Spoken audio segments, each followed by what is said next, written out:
Walmart's strategy to integrate stores and online continues to deliver. I just think that this Walmart number is just spectacular. Walmart up some 3.5% pre-market. US sales in particular showing strength. In fact, the best quarter, I believe, in 9 years. They said we're going to make various investments, going to take time, but the payoff will be a good payoff, and it's been better than good.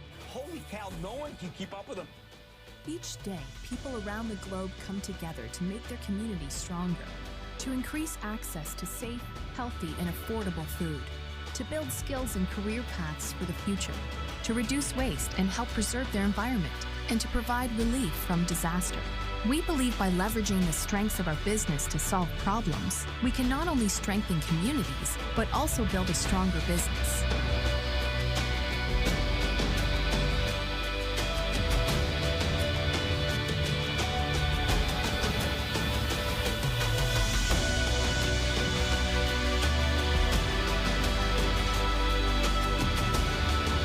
You decided to put solar panels on the roof of the store. You even put in a charging station for electric vehicles. More and more companies are realizing that wasting less energy isn't just good for the planet, it's good for business.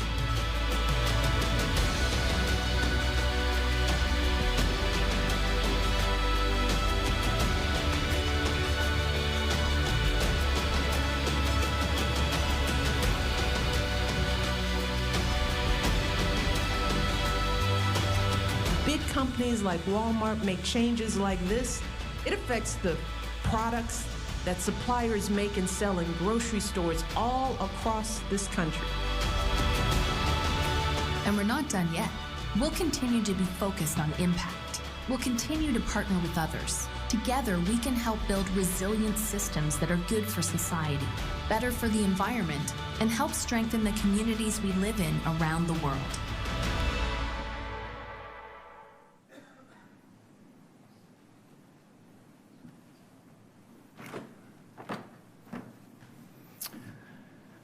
Good morning.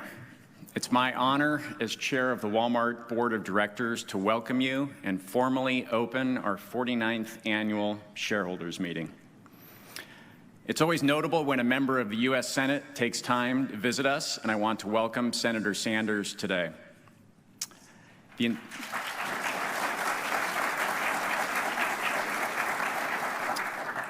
The inspectors of election today are from Broadridge Financial Solutions, and based on their report, we have a quorum and may proceed with the business of the meeting.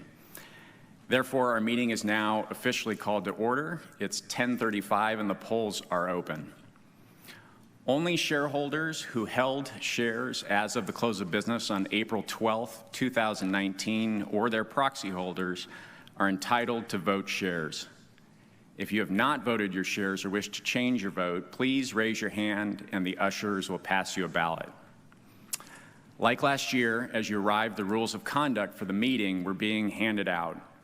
These rules are designed to ensure we have a productive and orderly meeting today, and we ask that you review and follow these procedures. If you need any assistance locating that information, please ask one of the ushers. Now I would like to acknowledge our director nominees. All 12 director nominees are here with us today. Thank you for your willingness to continue to serve. I would also like to welcome Cesar Conde, who first joined our board by appointment in February and is now standing for election for the first time. Cesar is currently the chairman of NBC Universal Telemundo Enterprises and NBC Universal International Group. He brings to our board deep expertise in consumer and media landscapes, working across a range of broadcast, cable, and digital platforms. Cesar, we are excited to have you on the board. And next, I have asked Walmart President and CEO Doug McMillon to share an update on the company's strategy. And then, as chair of the board, I've designated Rachel Brand, our corporate secretary, to take us through the formal business of the meeting. Doug?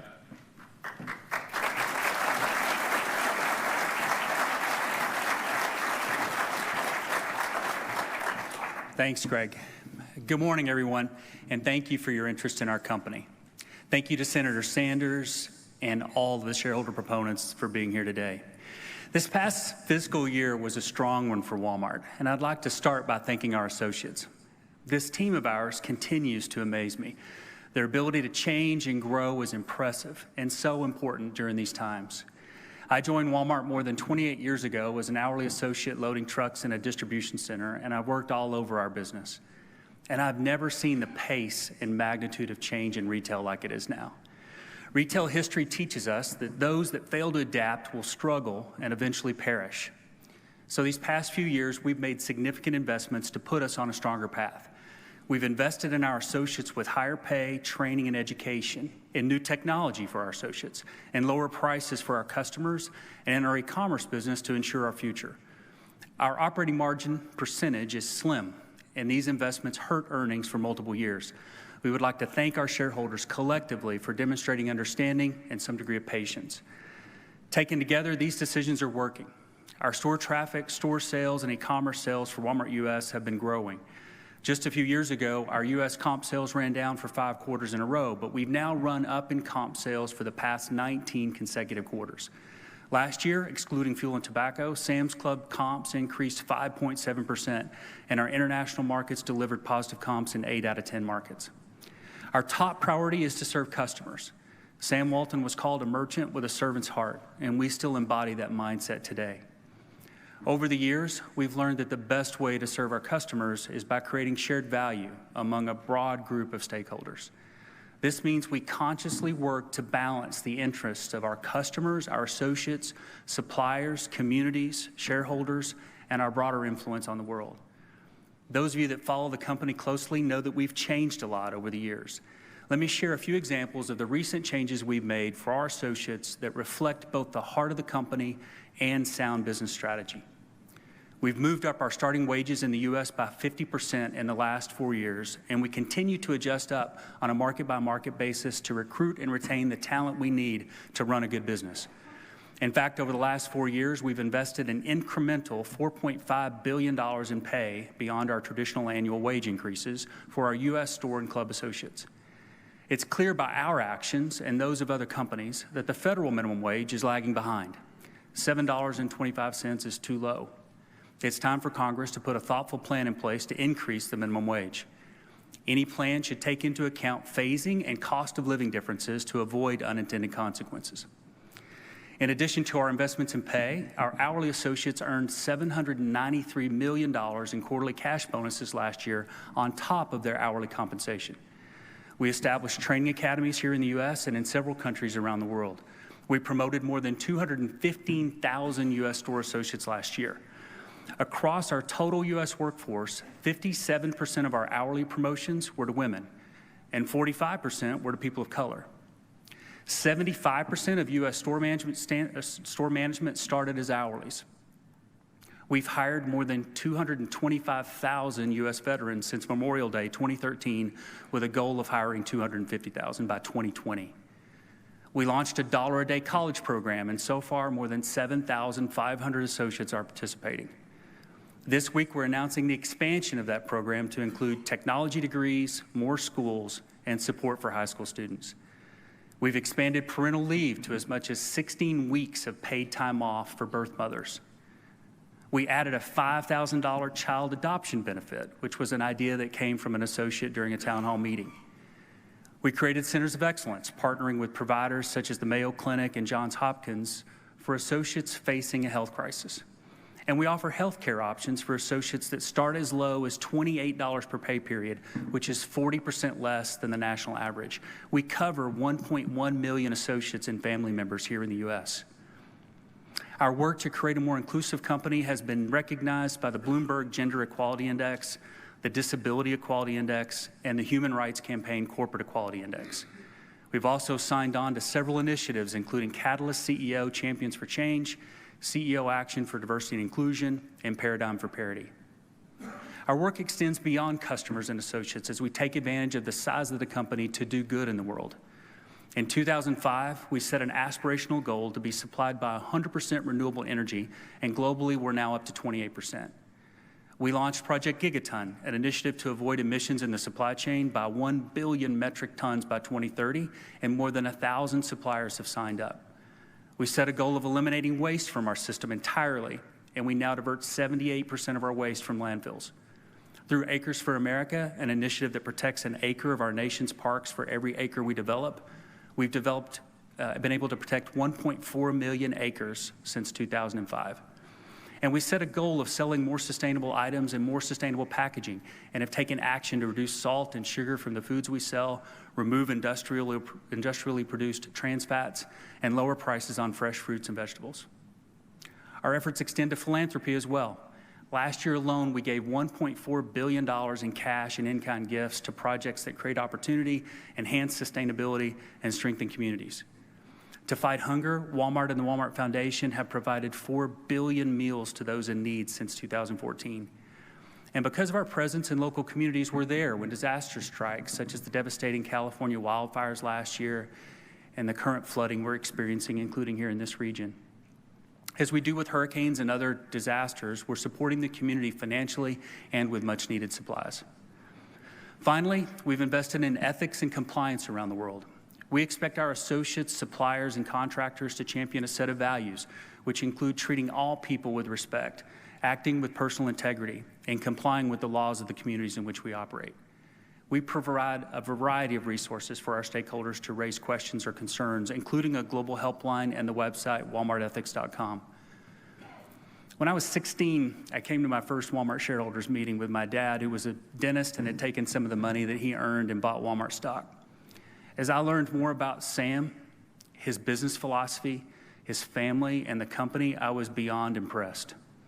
That was more than 35 years ago, and I have never been more prouder of this company and of our associates. We're not perfect, but together we're listening, we're learning, we're changing. And we know we can help our customers even more.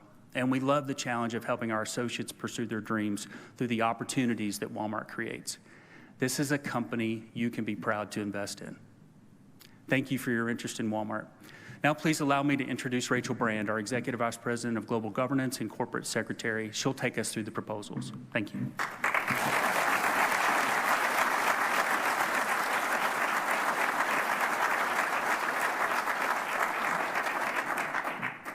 Thank you, Doug. As Greg mentioned, this meeting is being conducted under the established rules of conduct. Consistent with those rules and our practice for many years, each person presenting a proposal will have 3 minutes to present it. The speakers were informed of these rules in advance. The clock will be visible to the speakers on both sides, and if necessary, I'll provide a reminder when time has run out. There are 6 matters to be brought before the meeting today. Only these 6 items, if properly presented, will be voted on. The first 3 items are the company proposals, listed in the proxy statement as proposals 1, 2, and 3, respectively. The first is the election of 12 directors. Information about each director nominee can be found in the proxy statement. The second proposal is a non-binding advisory vote to approve the compensation of Walmart's named executive officers. The third proposal is to ratify the appointment of Ernst & Young, LLP, as the company's independent accountants for the fiscal year ending January 31, 2020. Now we'll move on to the shareholder proposals. The first appeared as proposal number 4 in the proxy statement. Ms. Paula Ann Curtis will present this proposal on behalf of United for Respect. Ms. Curtis, you have 3 minutes.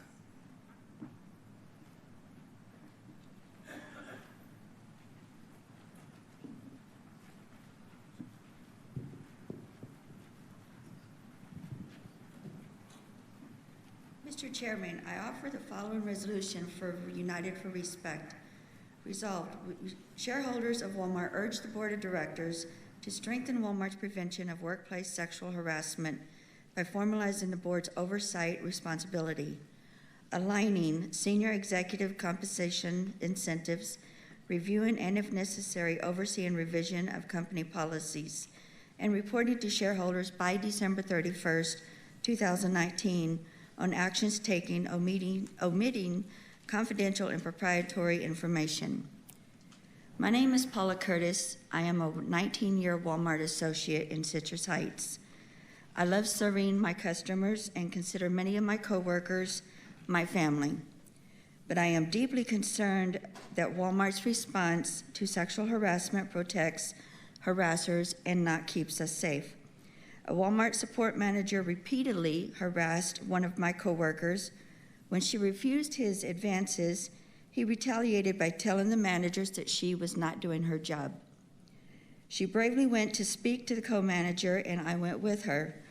We told him that she was being sexually harassed. We told him that the support manager had also harassed other associates, including pinning a co-worker up against a pallet against her will. The co-manager said he would look into it. Meanwhile, the support manager continued harassing.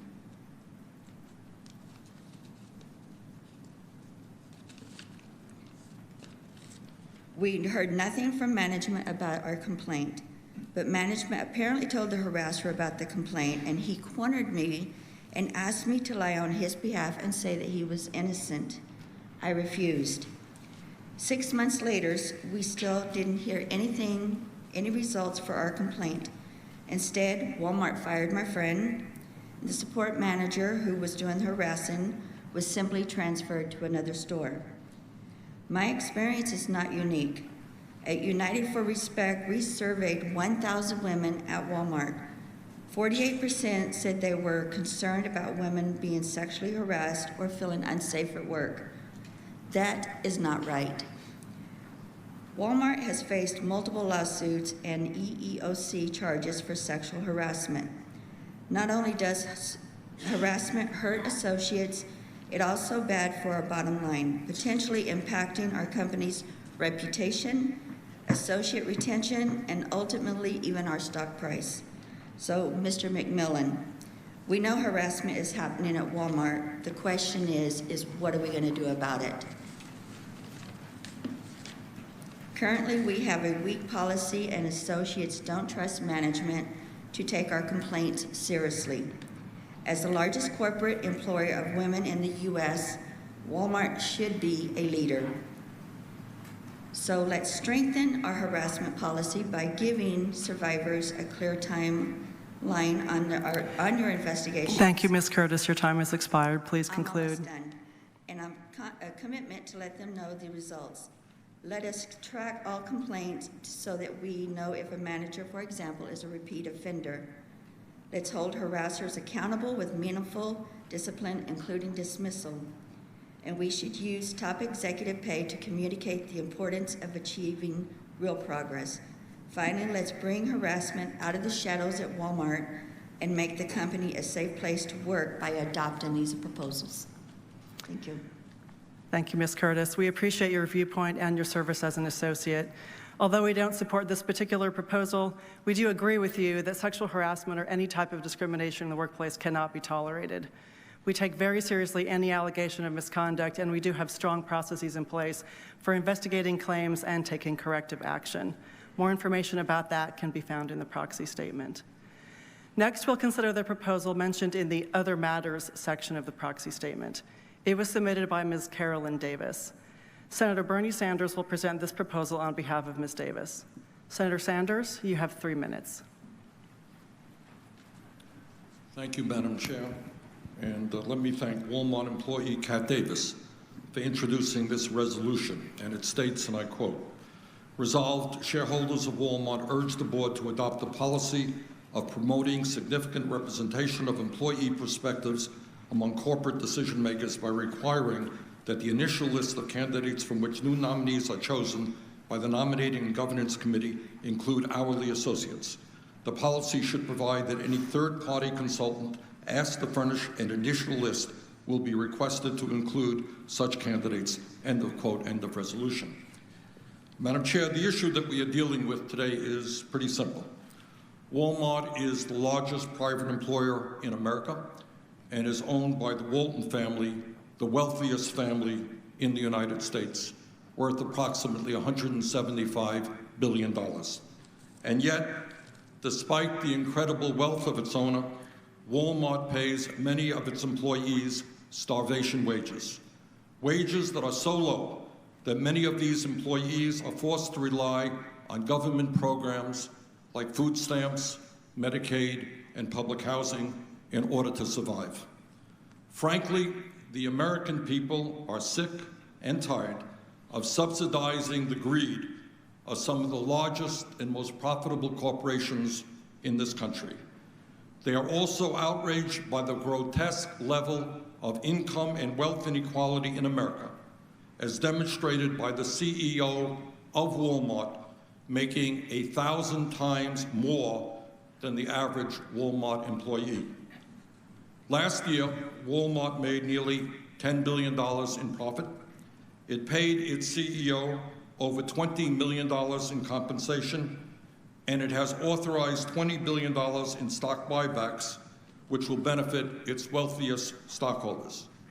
Surely, with all of that, Walmart can afford to pay its employees a living wage of at least $15 an hour.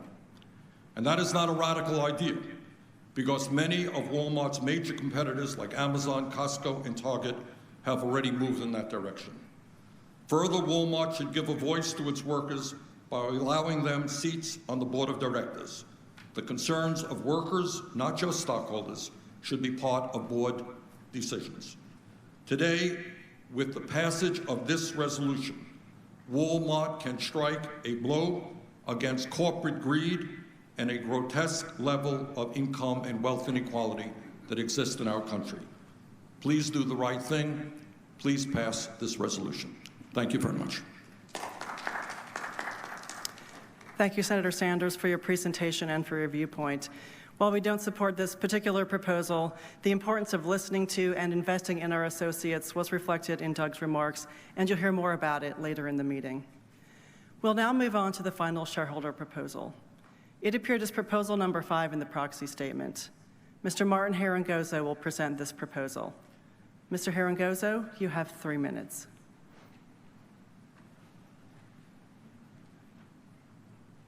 Is Mr. Harangozo present today? We're not aware that he's arrived. Okay. It appears that Mr. Harangozo has not arrived, and therefore his proposal will not be voted on during this meeting. In that case, that concludes the business portion of our meeting. It is 10:54, and the polls are now closed. We will announce the informal results later today, and the formal results will be filed with the SEC at a later time. At this time, Greg Penner will provide some additional remarks, followed by a brief video. I declare the meeting to be adjourned upon the conclusion of the video. Greg?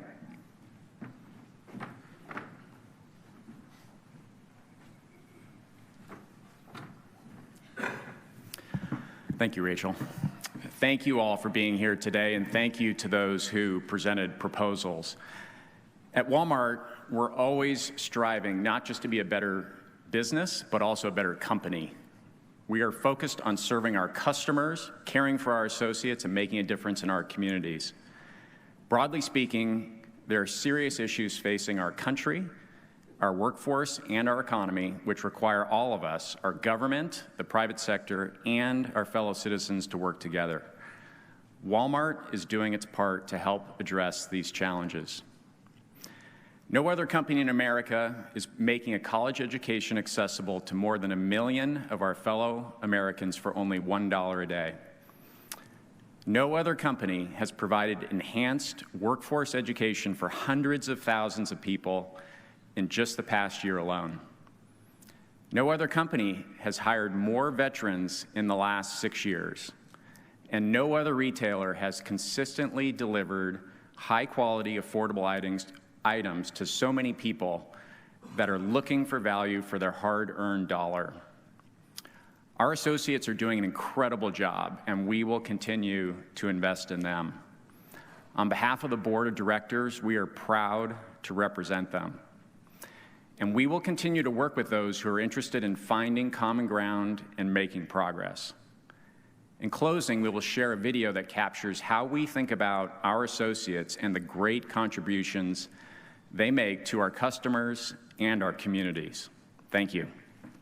Let me just take a moment here to talk about our Walmart partnership and putting our people's interest first.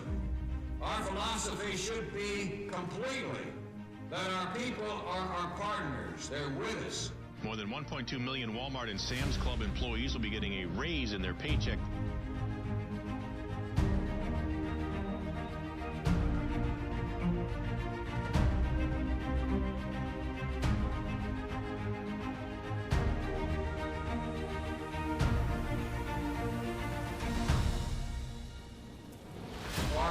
should be structured in every way to put their interest first.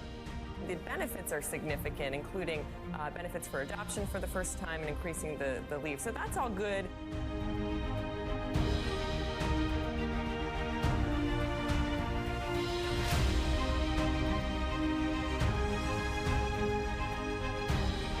Listen and let them come up with their ideas and suggestions and say, let's do it.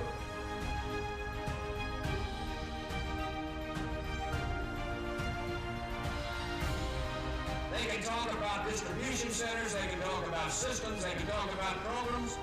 It is all in the way we work with one another. The chemistry of putting it all together, it all boils down to people.